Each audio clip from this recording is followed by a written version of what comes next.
Hello everyone, my name is Moose Henderson and I'm coming to you from my self-built travel trailer that I live in full-time.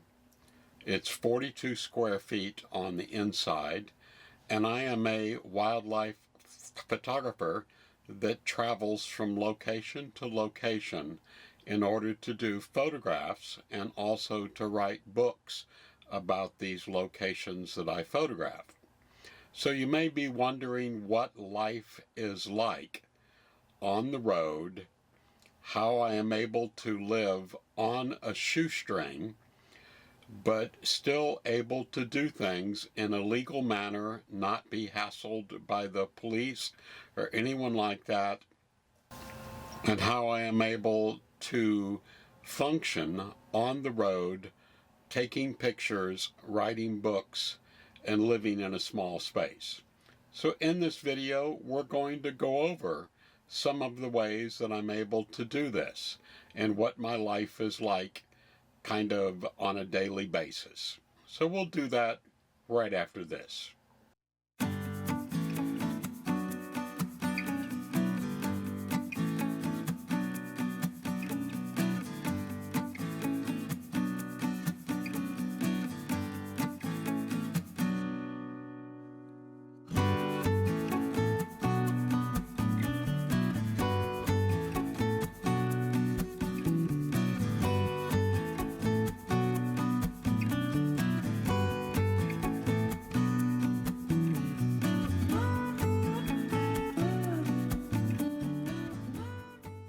Okay, we're back now. I have been traveling around covering, probably 20 states or so, from the Midwest to parts of the West, all the way down to the southeast area of the United States. These areas that I've covered have been anywhere from Michigan all the way across South Dakota, Wyoming, Montana, on down into Nebraska, Missouri, so on across to Tennessee, and on down into Florida. So I've covered a lot of area. I originally started this adventure by living out of my truck. As some of you may know, I have a Chevy Colorado crew cab, and I have the back of it outfitted so that I can sleep in it. I also have drawers built into the back of it to be able to hold my photography supplies and my food items and such. This worked out fairly well for a couple of weeks, but then I decided that, it was a little bit uncomfortable and I needed something that would work better long term. So I took a month off from my photography and shooting and decided to build myself a traveling home. And the first thing to do was to come to grips with what I needed.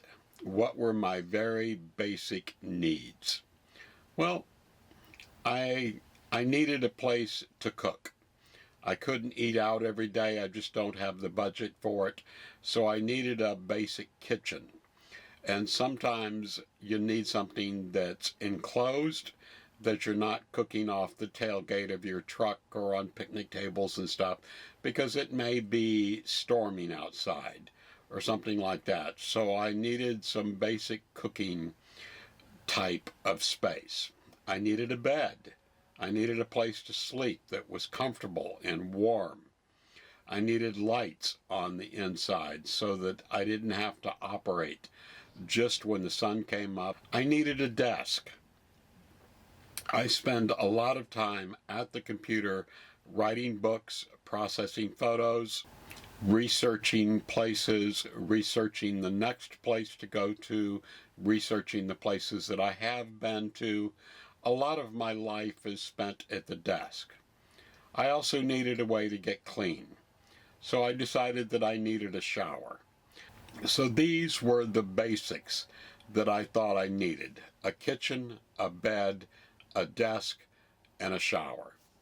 And I kind of drew all of these up on a piece of paper, and I decided, well, I could do all of this in a very small space, in a space that was roughly 6 foot wide and 8 foot long.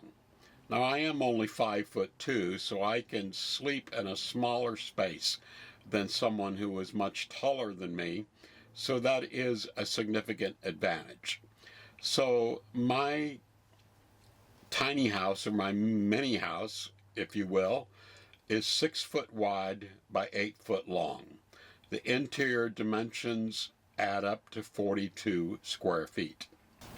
Now there are a number of realities that come into effect when you live on the road. You need to get water. You need to have food. You need to do laundry. You need a place to throw away your trash. You need to regularly get gas for your car, and you need a place to sleep. So how do I solve these problems? Well, in the back of my truck, I carry 6-gallon water jugs, and I fill these water jugs up at parks, RV stations, and things like that. And I find that 6 gallons of water will last me approximately 1 week. Now, I don't drink a lot of water. The majority of what I drink is Pepsi and Cokes, and I know that's not good for me. It is what it is. The primary use that I have for water is brushing my teeth, washing my face, and taking a shower. Now, I take a shower by using a garden sprayer, and I previously did a video on how I do this. And I have an indoor shower in my little tiny house. It's 24 inches by 24 inches, and I have my garden sprayer in there. And I'll link a video up here in the corner on how I do that by using a garden sprayer.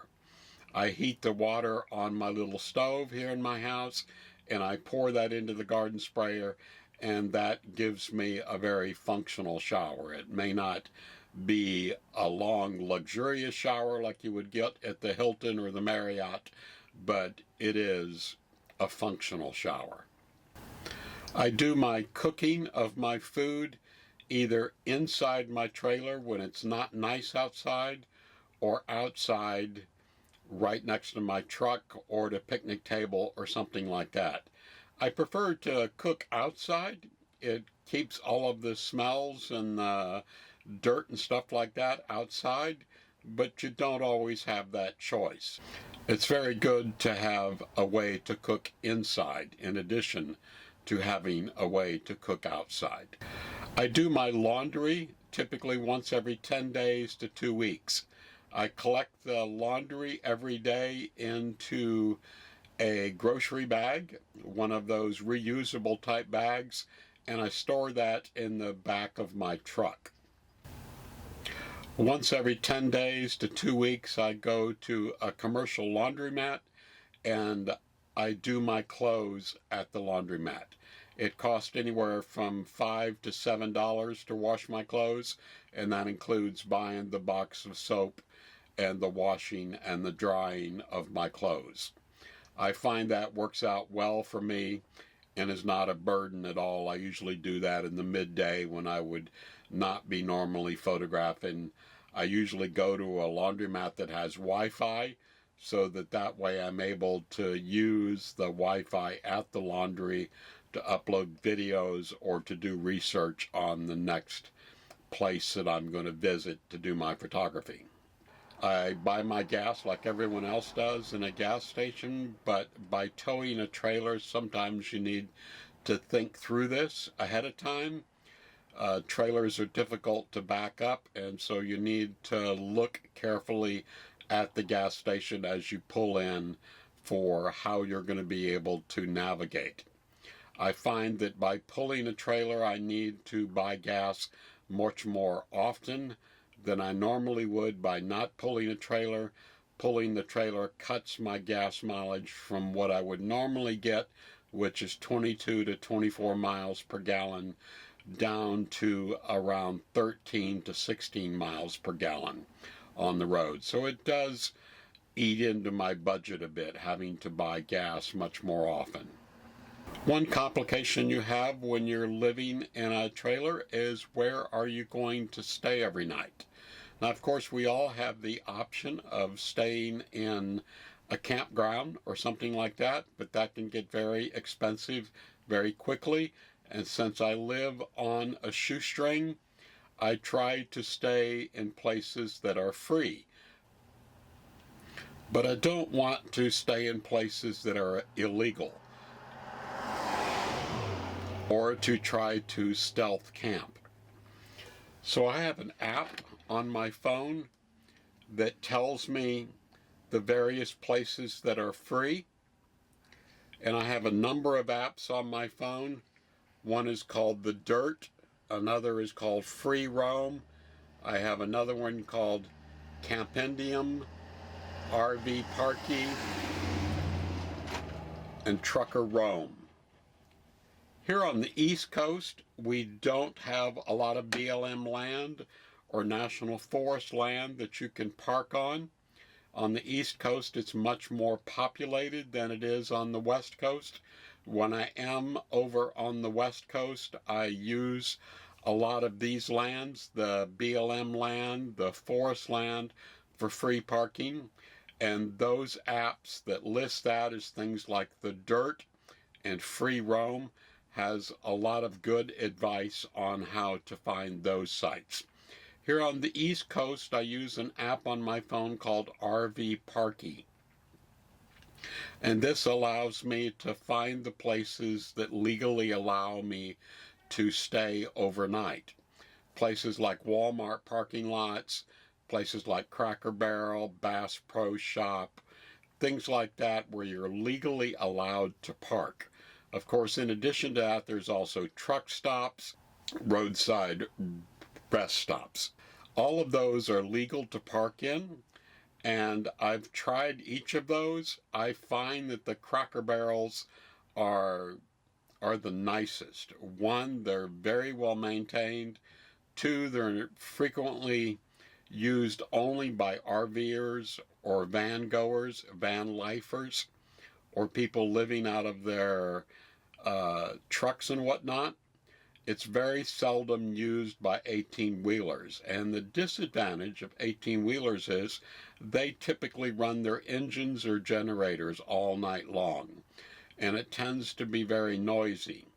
I find the same type of disadvantage at Walmart parking lots. Many Walmarts are open 24 hours. And because of that, there is a lot of noise in a Walmart parking lot. People driving by, people rolling their carts to their cars, people talking with each other, and things like that. And it just makes it fairly difficult to get a good night's sleep in a Walmart parking lot. Where Cracker Barrels are usually open, I'd say anywhere from 6 o'clock in the morning till 9 o'clock at night, and then they're closed. And the parking lots are very quiet, but they're well lit, and they're usually in very populated areas. There's usually hotels around and things like that, so security is usually pretty tight in these areas also. So Cracker Barrels would be very high on my list of places to stay. When you're driving and hauling a trailer, you're going to be going through all types of situations. You're going to be driving in the middle of nowhere where you can sit back and kind of enjoy the drive. You're going to be driving on interstates. You're going to be driving through major cities, very populated areas and stuff. And it's very important, especially when you're driving through major cities, that you know the layout of the highways. For example, when driving through Atlanta, Georgia, in some places the highway can be anywhere from 6 to 10 lanes wide.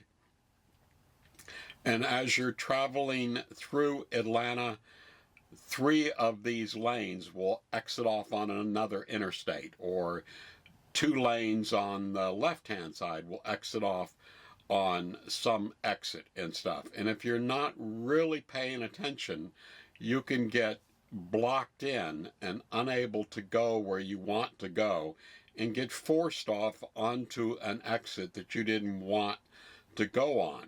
And by getting forced off on an exit, that forces you to either turn around at the next exit and try and backtrack or redirect your route or something like that. So I find before I make a drive, I actually sit down and carefully study the areas that I'm going to be going through and where I need to be, what lanes I need to be in. Even if I'm in some place as simple as Cape Coral, Fort Myers area, the roads are still 2 lanes or maybe 3 lanes wide in some places. And if you need to make a left turn in 2 miles, you need to know about that ahead of time because you're towing a trailer behind you. And if you're traveling just during rush hour, it's going to be hard to change lanes. So it's very good to know where you're going and to be able to plan ahead. Another common question is about Wi-Fi. How do I get the Wi-Fi that I need to be able to upload my videos, to be able to connect onto the internet, to do my research, and things like that? Well, I have a Verizon plan that is unlimited. They have granted me an unlimited data plan because I've been with the same carrier nonstop for over 5 years. A lot of times if you check with your carrier and see what they have available, you can find a plan that works for you.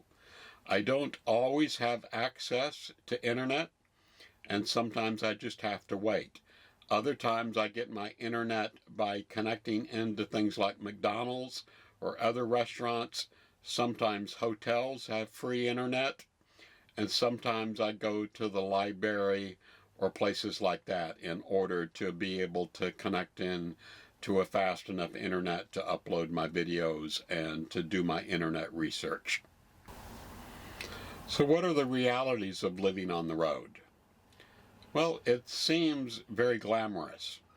It seems like, oh my gosh, traveling all the time, seeing new places, visiting new things, having your own schedule, being able to wake up when you want to, go to bed when you want to, party as much as you want to. Well, that's kind of the dream. The reality of it is, I have a job. I am a wildlife photographer, and that means that I wake up before the sun gets up, and I usually work all day, and then I'm up after the sun goes down, processing my videos, doing my photographs, and things like that. So for me, it is no different than a regular job.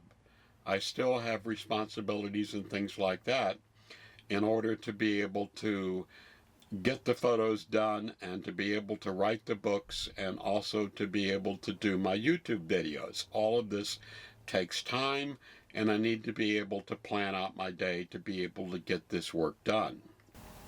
Moving to a new location every day can seem romantic, but it can also get to be somewhat of a drag. You don't have a permanent home. You're constantly changing. You're constantly on the move. You're constantly going from place to place. And this can get a bit tedious at times, but you learn to deal with it. And you learn to look on the bright side, to enjoy the places that you are and the places you're going to. So this is my video on what it's like to live in 42 square feet as an itinerant wildlife photographer traveling from site to site. You may be wondering why I use the word itinerant photographer instead of nomad wildlife photographer. Well, the word nomad kind of implies that you're traveling from location to location with no real purpose, whereas itinerant has the connotation that you have a direct purpose for each place that you're going, and that's kind of what I'm doing. I'm writing books, I'm going to locations that are planned for the next hotspot, the next chapter in the book, and things like that. So I'm not just floating from spot to spot. I'm going on a specific location, a specific time of the year, with a specific purpose. So that's kind of the reason I chose the name Itinerate Wildlife Photographer. Hopefully you've enjoyed this, and if you would, hit the like icon, consider subscribing to our channel, and I will see you again on this channel very soon. Thank you so much.